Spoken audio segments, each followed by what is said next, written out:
people say, Brother Hovind, why do you use the King James? Man, it's Old English. Nobody can understand it. It's hard to read. I understand all that. And as a brand new Christian, saved out of the Methodist Church, my mom gave me every kind of new Bible version there was. If a new one came out, hey son, you're going to love this one. So I've got a huge collection of all the Bible versions. When I was 16, I had the reviled substandard version of the Bible. It's here someplace, my original copy. But I was reading that, going to church, going to this little independent, temperamental, fundamental, right-wing, radical, chicken-eating Baptist church. And the preacher was banging on the pulpit saying the Bible's the Word of God. And I was making notes in my revised standard version. And after a couple of months, he said, Brother Hovind, you've been a Christian a few months now. It's time you get a Bible. I said, I got a Bible. He said, no, you need a real Bible. I was offended. Okay, I thought, well, I got a Bible. I've been making notes. I've been reading an hour a day. What do you mean? He said, well, there's real problems with that one. So why King James? It's been 37 years now as a Christian of studying this topic. Why? Look at Psalms chapter 12. The words of the Lord are pure words, as silver tried in a furnace of earth, purified 7 times. Thou shalt keep them, O Lord. Thou shalt preserve them from this generation forever. What does the word them refer back to in that verse? Thou shalt preserve them. Preserve what? His words. He's promising he's going to preserve his words, right? How about NIV? The words of the Lord are flawless, like silver purified in a furnace of clay, purified 7 times. O Lord, you will keep us safe and protect us from such people forever. Is that saying the same thing? I mean, I was born at night, but it wasn't last night. It looks to me like somebody's wrong about this one. Okay? What does this mean? To keep us from such people. What people is it talking about? There are very serious differences between these Bible versions. We've got a book. I don't know if I have it here. It's in our library. The guy sent it to me. It took me 6 months to figure out what the title said. I read it. I said, what? Went on to something else. Every time I look at the book, I said, what is this? The title was, Things That Are Different Are Not the Same. I thought, well, duh, why would you title a book like that? Things that are different are not the same. And then I thought, wow, these Bible versions are definitely different, so you can't say they're the same. There are, as far as I understand it, 151 English translations of the Bible right now available. The law is you cannot get a copyright and therefore protect your work and therefore get more money unless you have 10% different from the original. Are there 151 different ways to say each of the verses in the Bible? At some point, you're going to have to stop saying it the right way and say it a wrong way just to make it different, just to get your copyright, just to get your money. Love of money, root of all evil. Here's a quick story. We could take an hour on this one, but right after the time of Christ, the disciples were writing their books and they were being persecuted and spreading out, and people were copying these letters and copying the Gospels and spreading them out. Persecution hit the church and they spread out everywhere. And for the next 1,000 years, it was horrible persecution against the church. And if they caught the heretics, the Christians, they would burn them at the stake and burn their Bibles. Well, people were spreading the Word of God around, making all kinds of copies. It takes about 10 months to write out a copy of the Bible using a pen. You don't even have a good ink pen. You got a feather and you got to keep dipping it in the ink and keep cutting a new point on it. You don't even have a good ink pen, nor do you have good paper to write on. Lumpy parchment, stuff like that, or leather. But anyway, with all the obstacles they had, plus, being persecuted, it took about 10 months to handwrite a copy of the Bible. Well, they're making all these copies. By the time you get to 15 and 1600s, persecution lets up, and so people decided to collect the Bible copies together from all over the world and compare them and put it into English. Now keep in mind, some of these copies of the Bible had not seen each other in 1,000 years. There might have been people in France that were copying the Bible, and people in Africa copying the Bible, and people in China copying the Bible. And you can only use a book so long and it wears out. I've got, I don't know how many, absolutely worn out Bibles. Okay, I think I have probably 5 or 6 that I've just flat, they're shot, okay? If you're a book that's in active use is going to have a limited life. And let's just pick a number and say if you were really careful with your scrolls, I mean treat it real carefully, you might make a scroll last 300 years and still use it every day. Just for illustration. Well, so in 300 years, your original is worn out, it's trash, it's junk, you throw it away because you now have 800 copies of this thing, or a certain large number of copies. Then you take those copies and make copies. And after maybe 1,000 years, you might be on your 4th or 5th generation from the original, but that's perfectly fine. It doesn't matter as long as the copying process was accurate. And a good way to check that copying process and see was it accurate is after each of these, you know, the French ones and the German ones and the English ones and the Chinese ones, each go 5 generations. Now let's get the 5th generation and compare them all and see how accurate they are. And that's what happened in the 15 and 1600s. They got all these scrolls together, found 5,000 copies of the Bible that survived the persecution, and they were identical in everything except spelling. People's names, you know, Peter and Pedro, stuff like that had changed. So they said, man, God truly preserved His Word. This is it. This is word for word exactly. He preserved it. So, meanwhile, down in Egypt, there was a group of folks, sort of like Jehovah's Witnesses. I've got the Jehovah's Witness Bible here. They were a cult. They came to be known as the Alexandrians. The Alexandrians did not believe in the deity of Christ. They didn't believe in the bodily resurrection. They didn't believe in a lot of Christian things, kind of like Jehovah's Witnesses today. So they made their own copy of the Bible, changing things they didn't like. They made about 6,000 changes. The primary guy in this cult was a guy named Origen. He was the leader of this cult in late 2nd century, 3rd century. The only mention of Alexandria in the Bible is when they were disputing with Stephen, arguing with the real Christians. And if you trust the principle of first mention, which I think is very important, then that'll be important to you. They say, wow, the only mention of these folks is bad. And so anything out of Alexandria, anything out of Egypt, period, in the Bible seems to be bad, you know. But Origen started this, was the primary guy in this cult. They made copies of their Bible also, with their changes in it. And some of them survived. In 350 AD, several copies were made, and 3 of those still survive today. One was found in the Vatican Library, and it's called Vaticanus. One was found in Alexandria, Egypt, and it's called Alexandrus in the Latin. And one was found in Sinai Peninsula in a monastery. There's this old monastery at the foot of this mountain that some pharaoh or some princess said, that's Mount Sinai, and it's not Mount Sinai, by the way. But she said, oh, that's Mount Sinai. Okay, yes, ma'am. And so they call it they still call it Mount Sinai. There's still a monastery there. It's not in Sinai Peninsula. It's in Arabia. Read Galatians 4. But they're in this trash can in this old monastery. This guy was visiting. He said, what's this old scroll? He said, oh, we don't know. It's been in there for years. You know. He pulled it out. It was a copy of the Bible, if you can call it that, from 380 or 350 AD. And so that one's called Sinaiticus. Well, these 3 scrolls do not agree with each other on anything, nor do they agree with the real Bible. Okay? They're all different. The Catholics, or the monks, translated these 3 ancient scrolls into Latin centuries ago, and it became known as the Latin Vulgate. Vulgate for vulgar means the common language. Okay. Then the Catholic, by the way, the Latin Vulgate was a really good translation of a bad book.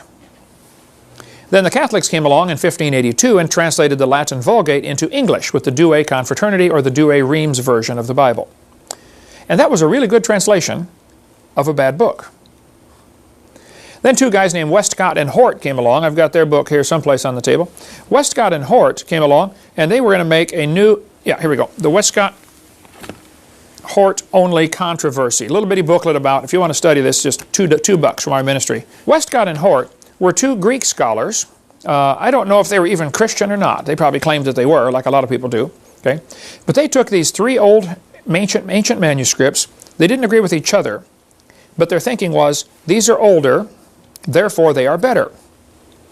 Well, I'll go along with the older part. I'll agree with that, but that doesn't mean they're better. But they synthesized them into one new Greek manuscript and sold it to the world in 1875 and said, we have the oldest and best manuscripts available now for you to translate. And they got the oldest ones all right. The oldest ones that survived is all. Doesn't mean better. Then people started taking their Westcott and Hort version and translating it into English. First one done, 1881, as the Revised Standard, then the American Standard, the Revised Standard, the revised version first, then the Jehovah's Witness Bible, the New World Translation done in 1950. This was a good translation, fairly good translation of a bad book. Then the New American Standard, the NIV, the Good News, the Amplified, the Living Bible, all of those, and I have a lot of them. Here's the New American Standard. I think the guys who are doing this are sincere, dedicated, highly intelligent, godly Christians who are translating the wrong book and don't even know it. There are basically only 2 Bibles in the world, in the English. The one's translated from what's called the majority text, the King James, of which there are now 64,000 manuscripts. At the time King James guys did it, they only had 5,000. And then there's the whole other family of Bibles, all translated from the Westcott and Hort. So you have two choices. The question is not, is it a good translation? The question is, what are they translating? Okay? The excellent book by Westcott and Hort, if you want to read about that. Here's, for instance, NIV, Acts chapter 8. Let's see, Adam, read verse 37 to me. Acts 8:37. I can't do it. You can't do it. It's It's not not there. There is no Acts 8:37. They removed it, and they removed the number, okay? Now, in the New American Standard, they at least put a footnote. In Acts 8:37, it says, see footnote. But the verse is gone. Down at the bottom it says, late manuscripts insert verse 37. No, no, no, no, no. Guys, you got it all wrong. Those supposed early manuscripts you're going on are the ones that took it out. It wasn't that the later guys inserted it, it's that the earlier guys took one out, that's all. There are over 200 verses totally missing from the NIV. There's a good book, Understandable History of the Bible, Sam Gipp. Great big book, excellent book, really good on understanding the history of how we got our Bible. Or Gail Riplinger's book, In Awe of Thy Word. It's like 1,200 pages, and it's only like $15 or $18 or something. Really, really a good one. There are many, many books that we offer on the King James controversy. If you want one that's toned down and kind of, you know, sweet, gentle, and mild, this would be it, by Sam Gipp. The Answer Book. Excellent book on why King James. The language of the King James. Why do they use these old words, thee and thou and stuff like that? Oh, there's a good reason for that. But the whole thinking that older is better is simply wrong. And how is Satan going to use these new versions toward bringing in his New World Order? Well, this one, the New Age Bible Versions, is excellent by Gail Riplinger, Ph.D. in English.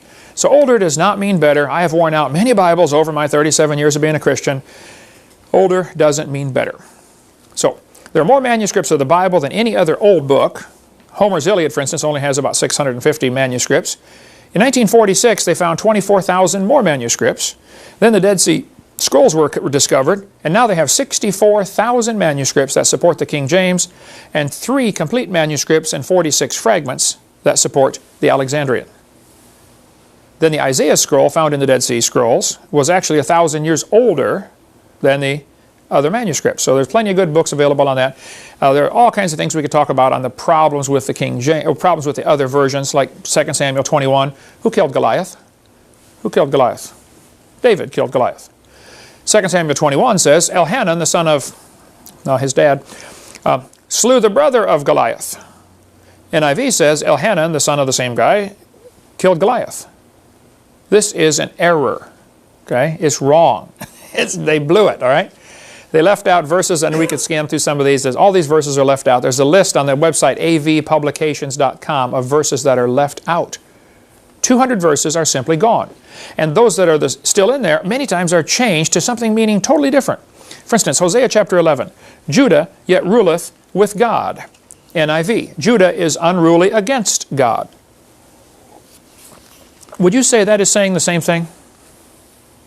Judah is also unruly against God? It's not saying the same thing. Thy dwelling shall be the fatness of the earth, Genesis 27. That's one of the blessings. Your dwelling shall be away from earth's richness. Away from the fertility of the earth shall be your dwelling. They're saying the opposite, folks. It's not the same. Proverbs 18. A man that hath friends must show himself friendly. What's that mean? If you want to have a lot of friends, then be friendly. NIV. A man of many companions may come to ruin. Are these saying the same thing? Am I missing something here? If you got a lot of friends, you'll be ruined? That's what it says. That's not at all correct. The Bible says in Matthew 7 that narrow is the way. Straight is the gate, and narrow the way that leadeth to life. And few there be that find it. Revised Standard says the gate is narrow and the way is hard. Wait, is it hard to go to heaven, or just not many do it? Now they use the these and the thous, and there's a reason for that, and then we'll go on to another subject here. If a word starts with Y, it is plural. Ye, your, etc. Okay? If it starts with T, it is singular, and there's an important reason. Nobody in 1611 was walking down the street saying, "How art thou today?" They weren't using that. But the King James translators wisely chose to use the these and the thous because of the distinction. If I walk into a room and say, "You come with me," does that mean one of you or all of you? You can't tell. But if you use thee and thou, you can tell. You can see in John chapter 3 very clearly. Jesus said to Nicodemus, "Marvel not that I said unto thee," singular, "ye must be born again." He changed it to plural. I'm telling you that everybody must be born again. That's a really important distinction. Otherwise, he'd be saying, Nicodemus, I'm telling you that you got to be born again. Well, how does that apply to Kent Hovind? It wouldn't apply. The fact is, it's very precise in the King James. So we can talk all day about that. We'll cover more in our college class. I think the whole concept you need to get in your head is God promised He would preserve His Word, so where is it? I would like to hold a copy of it. And after 30-some years, I was slowly dragged kicking and screaming into the King James camp. God preserved His Word in English, and we've got it. A couple of verses really attract my attention because of my speaking on creation all the time. Ephesians chapter 3 and verse 9. King James says, to make all men see what is the mystery, the fellowship of the mystery, which from the beginning of the world hath been hid in God, who created all things by Jesus Christ. There are two important phrases here. It says, from the beginning of the world. That's a definite time. He created things by Jesus Christ. Colossians 1 says the same thing. Jesus created all things. Jesus is God in the flesh. Well, a lot of these new Bible versions come from the Alexandrian, and they did not believe Jesus was God in the flesh. And bookstores, of course, want to sell lots of Bibles, love of money, root of all evil, and they don't want to offend anybody. So, hey, let's sell a Bible version that doesn't offend people. So look what they did with Ephesians 3:9. Which for ages past was kept hidden in God, who created all things. Well, they left off Jesus. You don't want to offend people, you know. And they made it ages past instead of from the beginning. Nearly all the new Bible versions have changed it to say ages, ages, ages. And they leave off Jesus in every case. Except for the New King James. They left Jesus in there, but they still call it ages past. That's the only one I could find that left Jesus in there, but they all changed it to ages. They don't want to get this definite 6-day, young earth creationist, because they might offend people and, again, lose money. We could spend hours on the different problems with these verses. The last one that bothers me is it the first day in Genesis 1:5, or is it one day? Every version that I found says one day. King James says the first day. Why would they change it to one day? Well, again, they're trying to allow for the long periods of time. And I don't understand how somebody can read Genesis 1:5 and still believe there's a gap between verse 1 and 2 of any amount of time. More than an hour. The first day. It couldn't be more clear in my mind.